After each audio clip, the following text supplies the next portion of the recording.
ঋণ মুক্তির এই দোয়াটি এর আগে আর কখনো শুনেন নাই, মাত্র কয়েক মিনিটে আপনাদেরকে ভেঙে ভেঙে বলে দিচ্ছি, তারপর এর ফজিলত বর্ণনা করবে ইনশাআল্লাহ। খুশি হয়েছেন মনে হয় না? প্রশ্ন কমন পড়ে গেছে।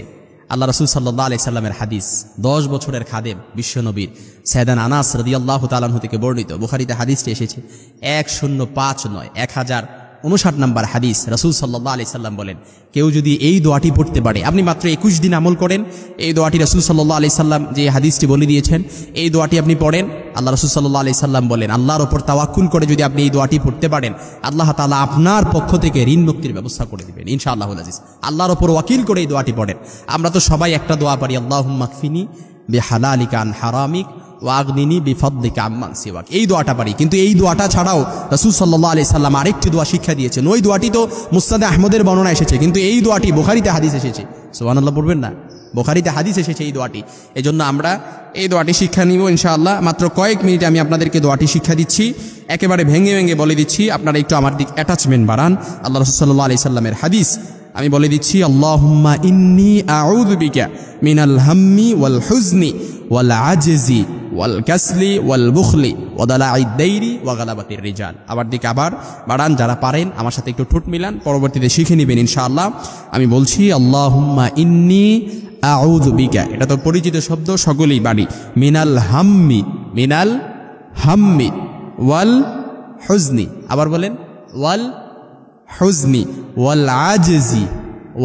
আজজি ওয়াল কাসলি ওয়াল বুখলি ওয়া গালাবাতির ওয়া দালাঈদ দাইরি। আমার সাথে একটু বলেন, ওয়া দালাঈদ দাইনি ওয়া গালাবাতির রিজাল। একেবারে সিম্পল। আপনি আল্লাহর কাছে যখন এই দোয়াটা পড়লেন, আপনি আল্লাহর কাছে বলছেন, আয় আল্লাহ, আমি আপনার কাছে আশ্রয় গ্রহণ করছি। 8টি আল্লাহর কাছে আপনি আশ্রয় প্রার্থনা করছেন, অর্থাৎ আপনি আল্লাহ তাআলার কাছে 8টি বিষয় থেকে আশ্রয় প্রার্থনা করছেন। 1 নাম্বার হচ্ছে আপনি আল্লাহর কাছে বলতেছেন, আয় আল্লাহ, আমি আপনার কাছ থেকে আশ্রয় গ্রহণ করছি দুশ্চিন্তা, পেরেশানি, দুঃখ, বেদনা, যন্ত্রণা, মনের কষ্ট, অক্ষমতা, অলসতা, কৃপণতা, তারপর কাপুরুষতা, ঋণের বোঝা, মানুষের প্রাধান্য বা প্রভাবের অধীনতা থেকে আমি আপনার কাছে আশ্রয় প্রার্থনা করতেছি। তার মানে একটি দোয়ার ভেতরে আপনি আল্লাহর কাছে 8টি জিনিস আল্লাহর কাছে চাইতেছেন। তার মানে আল্লাহ তাআলা এই একটি দোয়ার ভেতরে আপনাকে 8টি মহা পুরস্কার দান করবেন। আরো জোরে বলুন সুবহানাল্লাহ।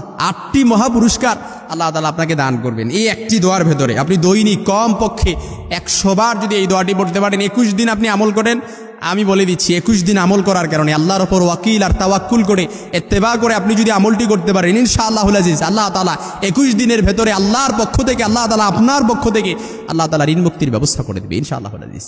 আপনি আল্লাহ তাআলার কাছে এই দোয়াটি পড়েন। ঋণের যত ঝামেলা আপনি দেখতেছেন, দেয়ালে পিঠ থেকে গেছে, চারদিক থেকে অন্ধকার, কোনো দিক থেকে চারদিক থেকে সব মানুষের কাছ থেকে আশার সহযোগিতা পাওয়ার আশা ছেড়ে দিয়েছেন, কোনো সমস্যা নাই। এই দোয়াটি আমল করেন।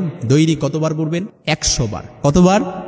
100 বার পড়বেন এই দোয়াটি। আল্লাহুম্মা ইন্নী আউযু বিকা মিনাল হাম্মি ওয়াল হুজনি ওয়াল আজজি ওয়াল বুখলি ওয়াল কাসলি ওয়া দালাঈদ দাইরি ওয়া গালাবাতির রিজাল। একেবারে খুব কঠিন দোয়াটি না? দোয়াটি খুব কঠিন? একদম সহজ। আপনি যদি কয়েকবার পড়েন আপনার মুখস্থ হবে, কারণ একেবারে পরিচিত শব্দ। আমরা অনেক সময় দোয়াটি, এই শব্দগুলো শুনে আসছি। এজন্য আল্লাহ তাআলা যেন এই দোয়াটির মাধ্যমে, এই দোয়াটি পড়ার মাধ্যমে আল্লাহ তাআলা যেন আমাদের ঋণগুলো, এই পেরেশানি, উদ্বেগ, উৎকণ্ঠা, কৃপণতা, অলসতা, অক্ষমতা সব কিছু যেন আল্লাহ তাআলা দূরীভূত করে দেয়। পড়েন আমিন। আরেকটু জোরে বলেন আমিন।